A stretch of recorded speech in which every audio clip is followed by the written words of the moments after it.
So recently, a friend of mine told me about this app called Yuka, Yuka. It's a food app. Basically, you go to the grocery store, you scan food, you scan whatever your favorite foods are. I mean, this is for people that are health conscious, that care about what goes in their body. So if you don't care about what goes in your body, this is not for you. But for people that care about what goes in their body, you can scan the foods or drinks, even hair products, I think. Hair products, lotions, whatever goes on the body or in the body, you can scan that and it'll tell you if it's good for you or not. It'll come up with a green dot that says good, or sometimes it'll come up with a green dot. My wife, she drinks bubbly. She loves bubbly. I gave a friend of mine a bubbly one time when he was over here. He scanned it and it came up excellent. And I was like, oh shoot, yo, so fridge is stocked up with bubblies now. I'm so glad he put me on with this app. Yo, this app is fire. Anyhow, there's these ice pops, yo. These ice pops smack with so much smacknacity. Like, I got these at the Walmart grocery market. I don't know if they sell them at the regular Walmart stores. I don't know if they sell them at Whole Foods. I don't know. If you're interested, you could probably Google them and it'll tell you where near you they sell these ice pops if you want to try them. These ice pops smack. First of all, ice pops, that's like a summertime thing. Like that's a classic, kid snack. Yo, ice pops was the thing.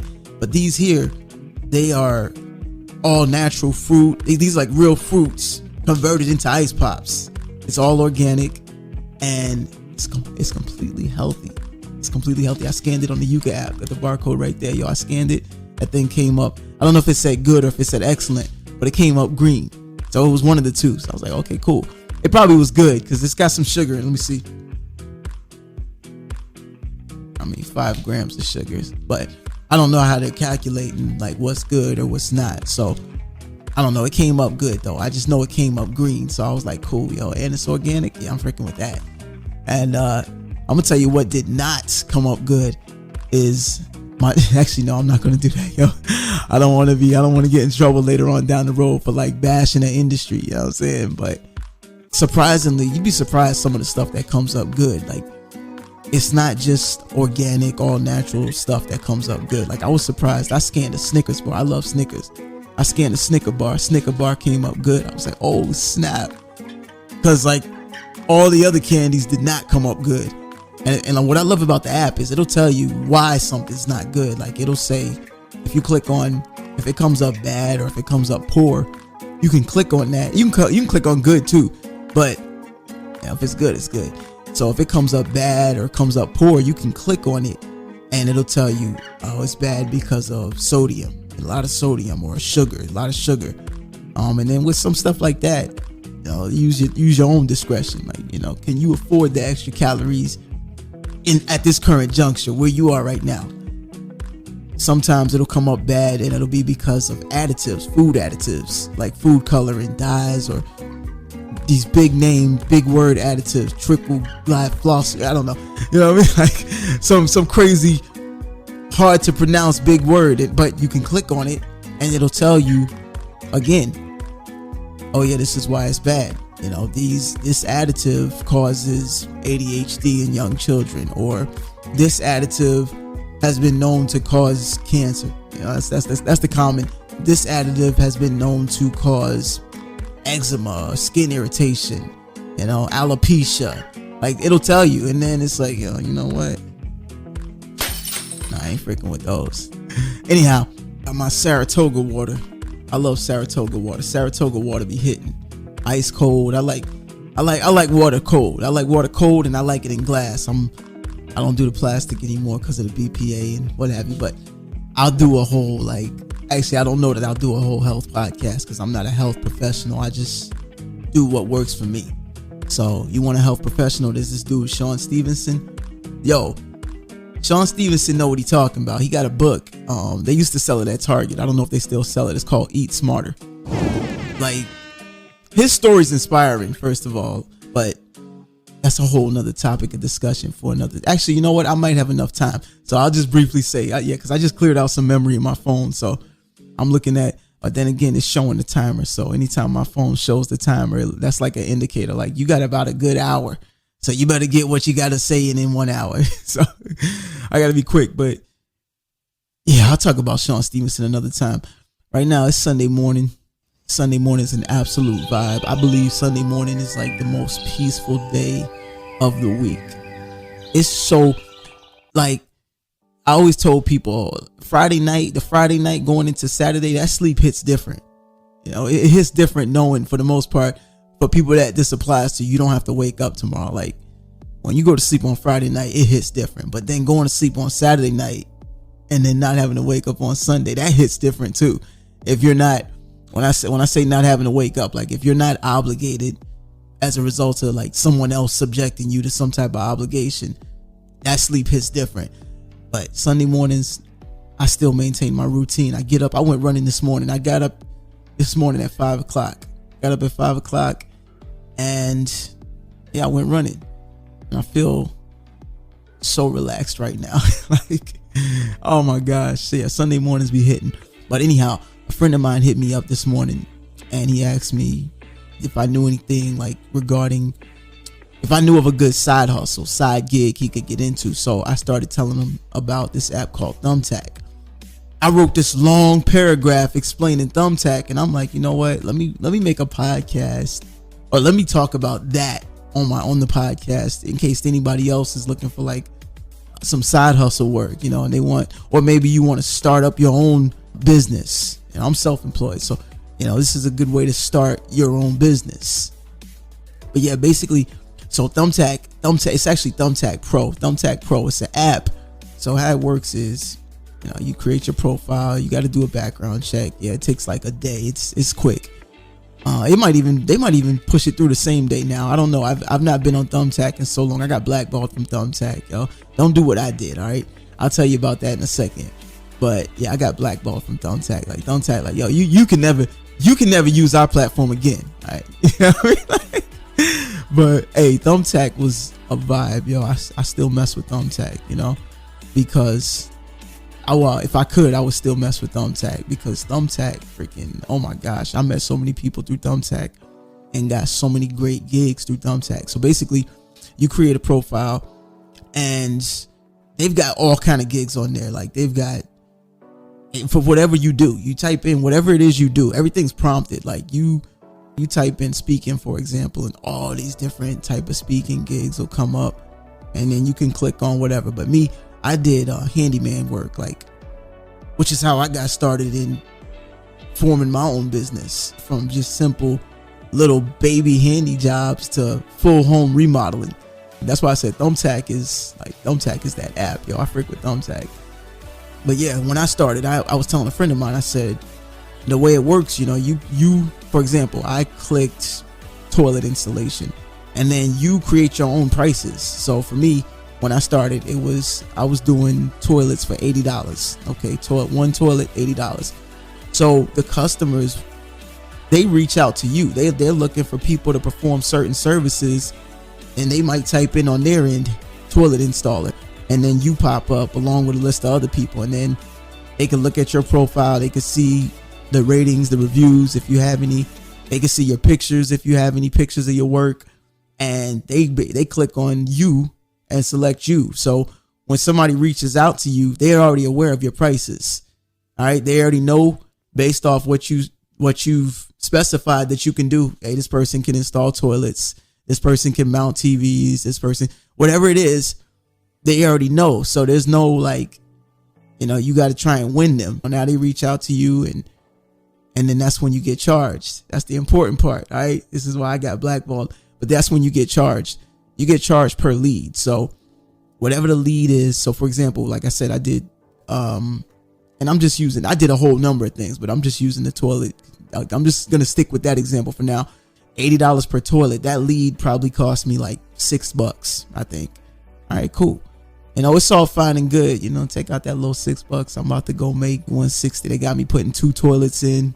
The leads work based off, the leads get charged based off what amounts you have set for the work the task you're willing to complete, basically. So like a friend of mine was telling me when he got on Thumbtack, he he was pissed, yo, because he put on there that he could redo an entire AC system, and I think the price point was like 4Gs. So the lead was like $75. He's like, man, they taking $75 out of my account. That's why I got blackballed. I got blackballed because this is the good with the bad, you know. But I think, like, looking back, the good outweighed the bad, because you're gonna make more with those. Because here's the thing, you also get to charge the customers cash. Like, you don't have to pay. They don't have to pay through the app. It's up to you. Once that's your customer, that's your customer. You're gonna pay Thumbtack for the lead, but you only pay for the leads that reach out to you, or you reach out to people that. And here's another thing: if you reach out to somebody and they don't respond, you don't get charged for that lead. There was no connection made. You get charged when there's a connection made. So I mean, Thumbtack is reasonable, but yeah, when them leads. And some people say they believe it was bots. Maybe it was bots. I mean, there was a point in time where I was using it and I felt like I kept getting charged for all these leads, and they wouldn't respond. And I'm reaching out to Thumbtack like, yo, what's up? Yo, these people didn't respond, you know. So what I did was I called my bank. I said, hey, these transactions are unauthorized. And you know, the bank did what they did. Thumbtack found out. Thumbtack hit me out. They said, hey, listen, you can't never use our platform again. So yeah, if you're going to use it at your own discretion. You know, just know that they gonna charge for them leads. Them leads are gonna be taken out your bank account. But yeah, it's a great app. Like I said, oh my gosh. And you can do it anywhere. Like, when I first started using Thumbtack, this was back in 2018, there was also this app called Tackle. I used to love Tackle. Oh my gosh, yo, Tackle was this app where it was just odd jobs. Same thing with Thumbtack, it's odd jobs, but the difference is with Tackle, the prices are already established. So there's no, like, you got to reach out to the customer and all. Like, the app does all that for you. Like, the app connects you with people, and then if they pick you, cool, they pick you. There's no phone call that needs to be made. Matter of fact, I don't even think you could make a phone call until the day of the job. When you clicked en route, then it gave the option if you needed to reach out to the customer. But the phone calls were recorded, I think, through the Tackle app. So it was like, yeah, it wasn't no taking them leads unless when you got to the job, you know, after, you know, y'all exchange numbers privately and whatnot. But with Tackle, like I said, the prices were already established. So it'd be like, you'd see a job come up, mount a TV, $75 plus $24.95. Sometimes, like, they'll have these, like, add-on fees. I don't know what the add-on fees were for, but it was one job one time that popped up. It was a $90 job with a $5 add-on fee. It was for an elderly woman. It was to move a package. She had received a package at her front door that was too heavy for her. It was just simply move that package from the front to the back porch. It was a $95. I'm like, yo, let me get that. I'm clicking on the joint. Like, some of the gigs, some of the jobs that used to come up on Tackle was like, yo, are you serious?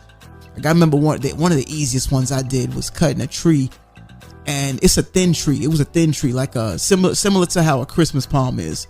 Real thin, real narrow tree. And you take a hacksaw, put a couple strokes in, that thing is done. So it was a tree that was in these people's yard, small little narrow tree, but it was obstructing the view from their window. And I think it was like $150 just to remove that tree. I'm like, yo, let me get that. That was the quickest $150 I made during that time. Like, yo, what? Hacksaw that joint right quick. Put that in the back of the truck. We out. Tackle had some cool jobs. Like, that would just pop. Random jobs. There'd be a lot of house cleaning jobs. A lot of, you know what? Let me stop reminiscing on the past. Thumbtack. You could do all the same jobs. Like, there's different. It's all prompted. You've got house cleaning. If you want to do house cleaning, you just type it in. If you want to do handyman work, you type it in, handiwork. And then there's like different, like I said, installing toilet, actually it is prompted, but you've got to type stuff in. You do have to type stuff in first. So like toilet repair, and then it'll give you options like install toilet, and you click on it. Garbage disposal repair / installation.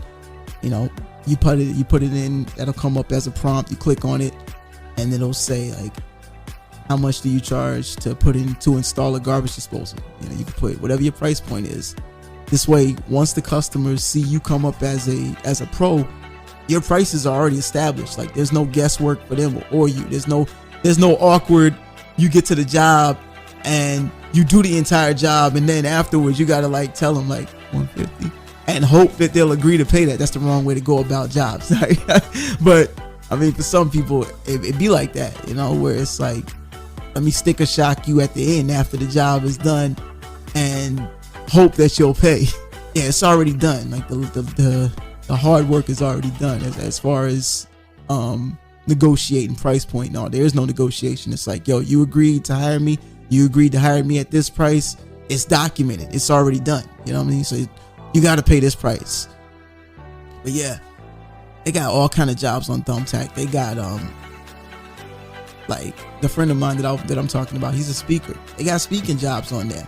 I've never gone deep to tell you like how that's prompted or anything, because the jobs that I've done have been like handiwork, mountain TVs. Like I would always like to do the quick in and out stuff, the easy stuff. You know what I mean? Mount a TV right quick, a quick little $150, $250. You know, move the power cord or something.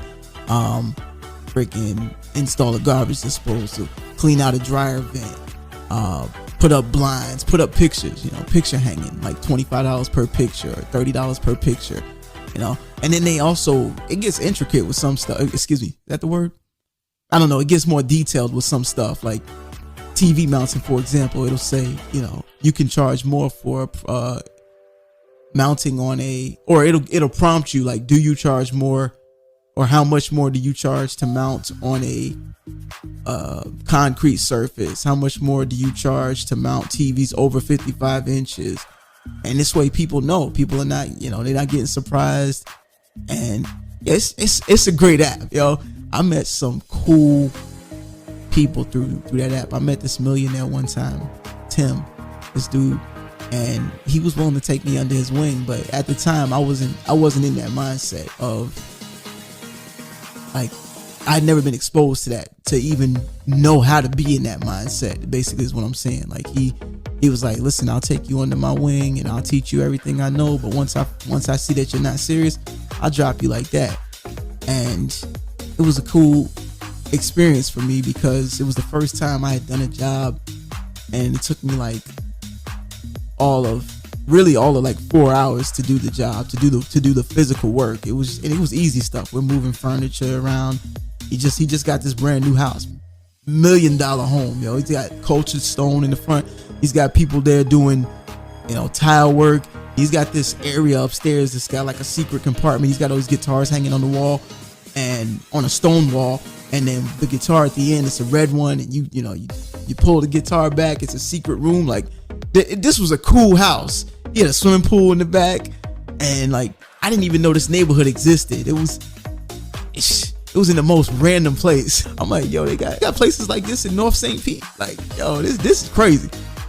But yeah, it was the first time that I had, and I had a partner with me too. I learned a valuable lesson from this dude that day, this dude Tim, because I had a partner with me that day. Again, this is back. I'm just starting, so I'm going through all the growing pains. I'm learning everything. But yeah, it was the first time that I had made, and he encouraged me. He was like, listen, you got to charge for your labor. You got to charge for what you do. I mean, he's schooling me the whole time as I'm working. And it was like he wanted me to get the lesson.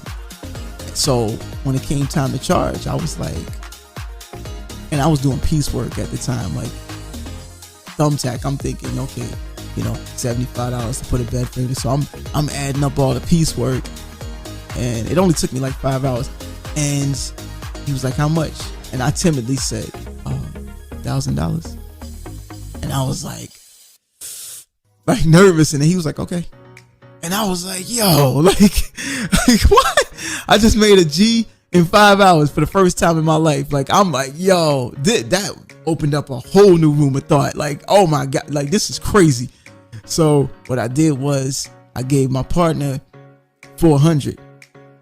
And then the dude asked me to come back to his house the next day. My bad, I just segued into a story. This is gonna be quick, but dude asked me to come to his house the next day. So I came back because I'm like, yo, my man, he gave me a G yesterday. Like, if I can make another G today, what? So I came back the next day. He asked me, my partner didn't show up, and he was like, "Where's your partner?" I was like, "This dude partied all night, took the money, partied all night, and was asleep the next morning." He's like, after he told me, yeah, he'll be there. Told the dude, I told the dude Tim, I said, yeah, he slept in. I forgot what I told him. I said, yeah, I don't know. I didn't get an answer when I called him this morning. I can't remember what I told him, but he was like, you would think, like, after him having made all that money yesterday, he'd want to come back and make more. And he was like, did you pay him? I was like, yeah, I paid him. He's like, how much did you pay him? I told him. And he was like, you should have only paid him by the hour, because he's not your partner. You know, you and I, we spoke. You and I, we negotiated. We made the connection. All he was a day labor you hired. So you should have gave him a little $20 an hour. That's more than he's making working at Chili's. I'm like, damn, I didn't, you know, I wasn't. He's like, it's all good. It's all good. He's like, did you go to college? I was like, yeah. He was like, you paid for your education, right? And I was like, yeah. He's like, same thing. You just paid for your education. Like, yeah, that's true, yo. Yeah, it was a $400 lesson. I was doing a job recently with a guy, and we're working on this home that it's a $6.6 million home. So we're doing woodwork. We're removing varnish. We're removing clear coat and stain and restain it. So hired a guy, showing him what to do. It's not the quickest method, but I told him it's the cleanest method. All right, because we want to make sure we take our time with this. It's a $6.6 million house. All right, so we really want to take our time. So I was showing him take a heat gun, took a heat gun and a putty knife. Said heat the clear coat, heat the varnish, heat all that. You'll see it start to bubble, and then you just take that putty knife, follow the heat gun, and it just smooth like butter. I showed him how to do it. He was like, all right, cool. So I left him to do it. You know, I'm editing videos. I'm editing podcast videos. He's doing the work. I'm editing videos. I come back and I'm like, he's flying through it. I mean, he's taking meat chunks out the wood. He's trying to scrape it all. He's getting frustrated. He's like, oh, I can't do this. I'm like, yo, calm down. Like, hold on. First of all, what we're doing, you can't be doing it that fast, man, because you're going against the grain. All right. And anytime you go against the grain, you take your time. You know, if you was getting your hair cut by a barber and he started going against the grain, you wouldn't want him flying over your head against the grain, because if that guard slips off, you're going to F around and find out. So you got to take your time. All right. You're going against the grain, trying something new, doing something new. It's the same principle. You're going against the grain. You're going against the norm. You're going against the beaten path. So you got to take your time. You can't expect things to just happen all of a sudden just because you're trying something new. Yeah, it's exciting to try something new, but there's a process, and that process demands respect. You gotta have, and you know, and that's another thing I realized. Physical labor, like tedious physical labor, like what I was describing, you know, peeling paint. It could be something like detailing a car. That's something that I do not personally desire to apply my patience to. I'll tell somebody, like, I'll apply my patience to laying tiles. I'll apply my patience to, you know, like I just described, peeling paint or painting. I love painting. Painting is so therapeutic for me. See this room, yo? I painted this. This is all me here. You know, I'll apply my patience to cutting hair. I'm in the middle of cutting my hair right now. Excuse the funkiness. You know, this is not, look, I would never go around those that matter looking like this. Yo. But here's the thing. Those that matter don't mind. So it's all good. You know, so, yeah, anytime you're doing something tedious or something that goes against the grain of the, you know, the norm, something that you got to take your time, you got to give respect. Oh yeah, that's what I was gonna say. I see why they say, you know, characters developed in like tedious work. You know, back in the day they used to say, you know, picking roots out the ground, raking leaves, like any type of tedious work, it develops character. And it's so true, because something like what I just described, where you're heating paint and clear coat, you want to remove it in the cleanest fashion possible. You got to take your time. So you have to develop patience. You got to develop respect for what it is you're doing. And there's a whole slew of other characteristics being developed subconsciously. But, you know, the two that I noticed with this example were patience and respect. Like, respect is huge, yo. Like that. I don't know, to me, like, respect that's something that I'm big on. Like, yo, automobile accidents, I believe majority of automobile accidents are caused in some way or some form by a lack of respect. Cut in front of somebody, cut somebody off, you run a red light, you driving drunk, you're texting, you got Chick-fil-A, you eating, you dropped a nugget, you know what I'm saying, and you, without thinking, reach down to pick up the nugget. Now you crash. Like, majority of automobile accidents in some way or some form are caused due to a lack of respect. And it's crazy how some people believe you don't have to give respect. Like, that's not what's said, but that's what's communicated in some of their movements. And it's necessary to give everyone respect. Like, I was telling somebody recently, I'm like, yo, yeah, don't be a hothead, man. Give people respect, yo. Like, I look at society like everybody fights. Like, everybody, there's so much knowledge out there now. Everybody is privy to the game. You don't know who knows what. So don't go with this mindset of like, oh, I'm a big tough dude, I'm hard, you know, and I'll take, you know, whoever I want. Like, back in the day, that mindset used to work. You know what I mean? People weren't as privy to information as they are now. But now, nah, yo, respect. Give everyone respect. You look at two professional fighters, for example, and both of them know, or both of them have this mindset, like two dogs that they just want to get it on. Like, two professional fighters, they both know going into the fight, like, yo, I believe I can beat him. But at the same time, I know he's trained just like I'm trained. And I know he can crack just like I can crack. So I got to be respectful. That's why them first couple rounds in a fight, they give respect. You know, like, all right, hold on, let me take my time. Let me parry that. Let me, you know, kind of figure out the rhythm of this fighter, because even if I'm confident within myself I can beat him, I know that he's trained just like I'm trained. So I know that if I slip up and make the wrong move, my lights are out.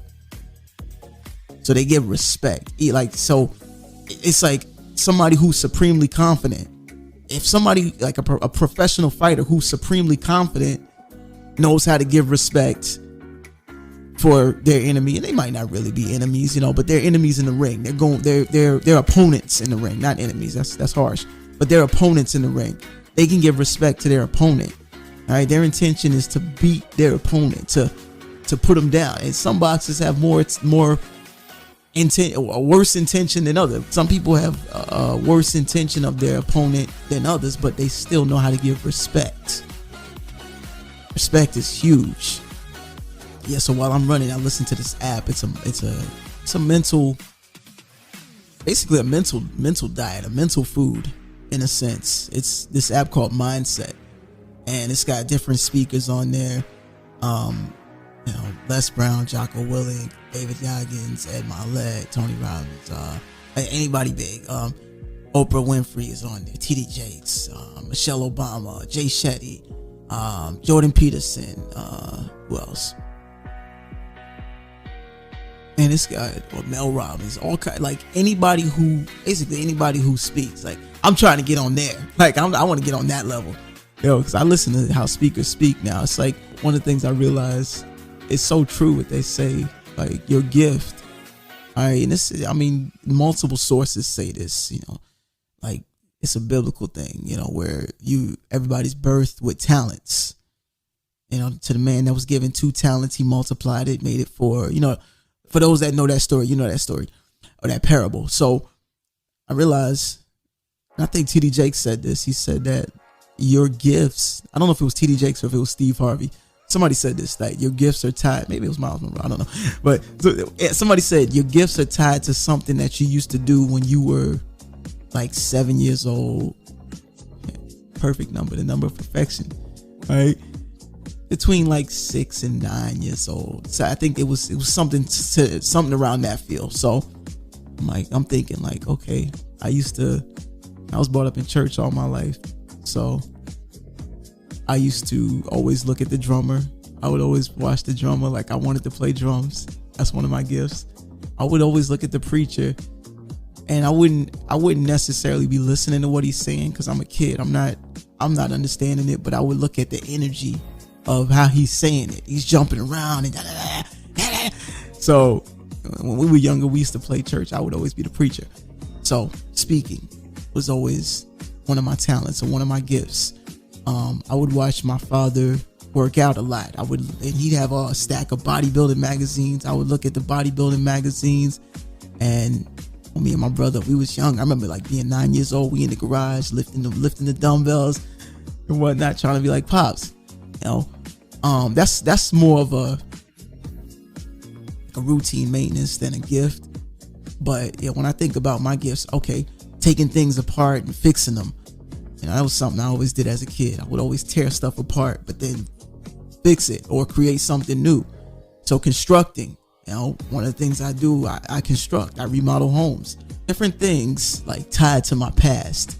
I'm using myself as an example because I'm speaking. I can't speak on behalf of anyone else other than myself. So not to sound full of myself or anything like that. I'm just using myself as an example because I can only know me.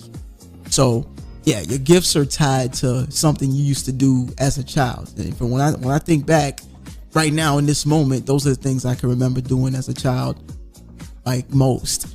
And my grandmother used to, you're gonna be a little pastor one day. That was always what was put on me. That was the ideology that was put on me. Like, so it was like you can only speak in that capacity. That's all I knew.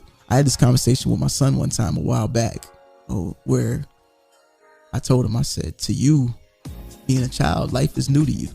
To me, being a parent, parenting is new to me. So it's like a cup. You're only going to be able to pour out of this cup what's poured into this cup until something different's poured into this cup. So speaking was always a thing of mine, but I never knew then that I could speak in a capacity other than in front of a church congregation.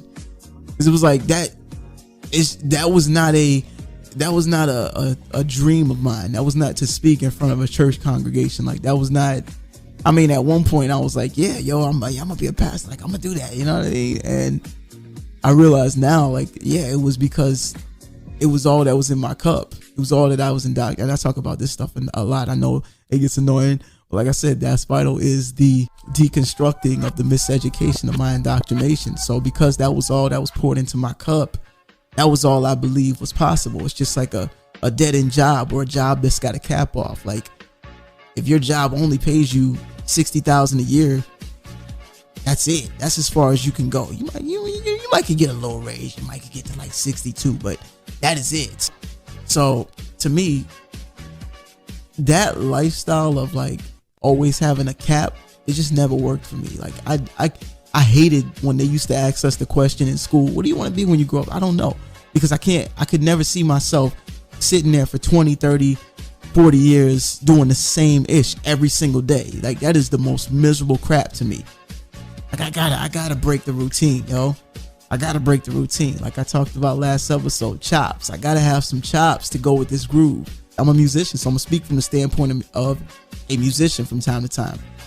It's good when you're in a good groove. It's good when things are flowing. Yo, money's coming in, freaking, you're taking trips. Life is good. You just like you going on Amazon, you shopping, you buying stuff on Amazon, you buying furniture. You taking trips to Home Goods constantly. Like, it's good when you want a good groove. You want to maintain that good groove. When the groove is like, or it's like, nah, yo, I'm not feeling this groove. You want to break that groove up with some chops. Something spontaneous to break the routine, a change. Anyhow, going back. So yeah, your gifts are tied to something that you did when you were younger. So where the frick was I going with that? With speaking, that was never something like, that was not something that I worked constantly towards doing. Like, I just spoke. Like, I just spoke to people. Like, I never sought to do it in a large capacity. I never sought to do it like I'm doing now. I never sought to do podcasting or anything. I was just like, yo, if it had, it wasn't even a passion of mine. It was just like, yeah, this is just something that I knew I could do. I believed that I could do if I was willing to put the work in. Anyhow, that's beside the point. Now, because it's something that I enjoy, it's something that I love doing. When I'm listening to people speak, like, it's just like when I listen to drum covers and I'm just like, yo, buddy, a beast, yo. Like, I do the same thing with how I critique people speaking. Like, I'm just like, yo, dude could put that syntax together, yo. Like, yo, he nice with it, yo. And I'm just like, yo, I'm trying to get on that level, yo. Like, oh my gosh. Anyhow, so like I said, I was running this morning. I'm listening to the Mindset app, and this story, Les Brown comes on and he's telling a story about when he was 6 years old and how this man came to his house. He was a preacher from Mount Zion Baptist Church in Miami. He was a strapping tall man. He came to deliver food. They didn't have food for Christmas time. And he was like, I want to be like that. I'm like, yo, I feel that. Then he tells this other story of these two kids who were playing in the snow, I guess in their neighborhood or near their house. And one of the kids, they were playing unbeknownst to them on a body of water or a pit of water. I don't know. It was frozen over water. So one of the kids, as they're playing, the ice breaks and he slips into the water, starts getting pulled by the undercurrent. So the other kid, in desperation, he sees a tree nearby. He grabs a branch from the tree and goes to beating the ice around his friend to create an opening to get his friend out. He's beating at it, and I'm putting more detail on it than he was, but I'm this the picture that came to mind as he's telling the story. The bigger point is the end of the story, the lesson. Anyhow, he gets his friend out. Paramedics arrive and they're asking questions. They're like, you know, how's this possible? Like, this little frail, narrow kid was able to do what he did with a branch. Like, this is a miracle. Like, there's no, like, how? They couldn't figure it out. They couldn't wrap their head around it. They're just like, how? And an old man that was standing nearby heard what was going on. He came over and he said, I could tell you exactly how. He said to them, he says, there was no one around to tell him that he couldn't.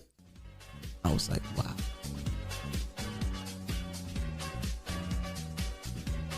And for some reason, shortly after hearing that, I'm still running. I'm on my 4th mile. The thought came to me, N-I-N. And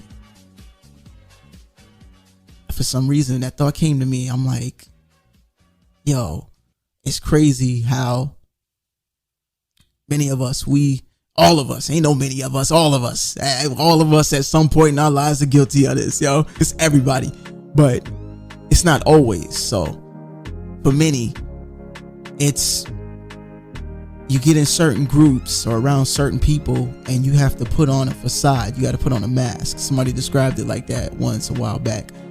It's like a mask gets put on. This front gets put on. Like, I have to, when I'm around these people, I got to move like this. You know, when you go to work, for example, when you go to work, if you work for a company, a corporation, you're working for somebody else other than yourself, you have to move a certain way though. You got to put on the corporate walk. You got to put on the corporate speech and verbiage. You know, you got to speak in a corporate way. You have to conduct yourself in a way suitable for the corporation.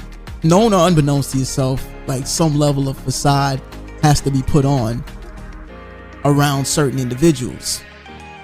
I got to thinking, and I'm like, man, you know what's crazy is, in doing that, what happens unbeknownst to ourselves is our authenticity sometimes gets suppressed, gets trapped inside. As within, so without. Earl Nightingale said that your life outside of you is a merciless reflection of who you are inside as an individual. If your authenticity is being trapped, being sheltered inside, it's not what's being reflected, what's being mirrored on the outside. The outside world reflects what's going on within, and vice versa. So if your authenticity is being sheltered, it's being trapped, it's being suppressed, and reasonably so for some circumstances, but you got to decide for yourself where it's necessary and not necessary to sacrifice authenticity if need be. But if it's being trapped, if it's being suppressed, if it's being, within, what's being shown on the outside is inauthenticity. The real authenticity is within. So what's being shown on the outside is inauthentic. It's not inauthentic if it's who you desire to be. Like, there's a difference where like when you truly desire to be a certain way, you start moving in a certain way, be, and then that lifestyle comes to you. That's the process of becoming. You be who it is you want to be. You be what it is you want to be. You move in the best fashion that you can, and then over time you become that. Like I was talking about earlier with doing gigs on Thumbtack. Like I don't know what the frick I'm doing. My first job on Thumbtack, I was supposed to put in a ceiling fan. I know how to put in a ceiling fan. Cool. Or excuse me, not a ceiling fan, a light fixture. Just a simple light fixture. All right. But I didn't know electrical work. I'm not an electrician. I know black wire, white wire, cool. Right? So I get to the house and I put the wires in, I put the light in, but it's like flickering, it's dim and it's flickering.